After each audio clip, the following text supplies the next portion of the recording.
नमस्कार। हाजिर हूं आपका दोस्त संदीप दुबे एक नई कहानी लेकर। दोस्तों, बुढ़ापा जीवन का सुनहरा अध्याय है और बुजुर्ग विश्वविद्यालय। बूढ़ा आदमी दुनिया का सबसे बड़ा विश्वविद्यालय है।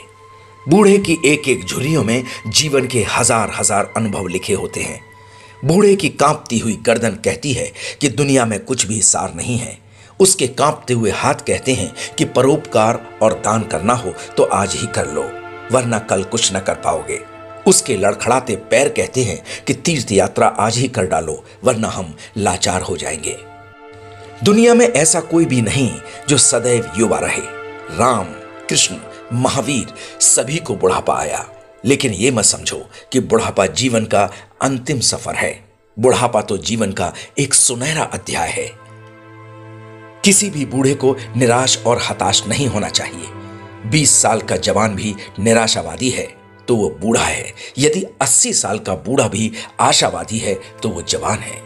ये मत सोचिए कि बुढ़ापे में कुछ नहीं कर सकते। 70 साल की उम्र में सुकरात साहित्य की रचना करते थे।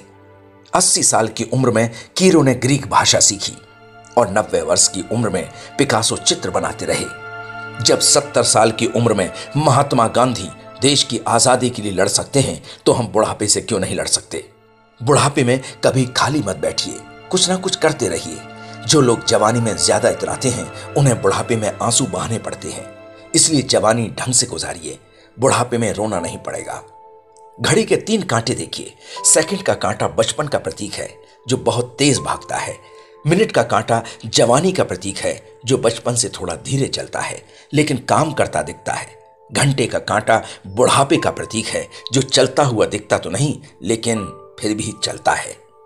बचपन और जवानी तो जल्दी भागती है, बुढ़ापा धीरे धीरे खिसकता है। जवानी को लाख बचाना चाहो पर वो बचती नहीं। लाख दवाएं खा लो कि बुढ़ापा ना आए, लेकिन बुढ़ापा तो आता ही है। सफेद बाल काले कर सकते हो फिर भी बुढ़ापा नहीं रुकता। प्लास्टिक सर्जरी करा सकते हो फिर भी बुढ़ापा तो निश्चित आएगा। बुढ़ापा यदि सुख से गुजारना है तो अपने घर को अपना घर न समझकर पड़ोसी का घर समझिए। जो व्यवहार अपने पड़ोसी से करते हैं वही अपने बेटे बहू से करिए। समय पर भोजन न मिले तो चुपचाप भोजन कर लीजिए, बाकी समय हरि भजन करिए। तो दोस्तों, देखा आपने, जीने की असली उम्र तो 60 है। बुढ़ापे में ही असली ठाठ है।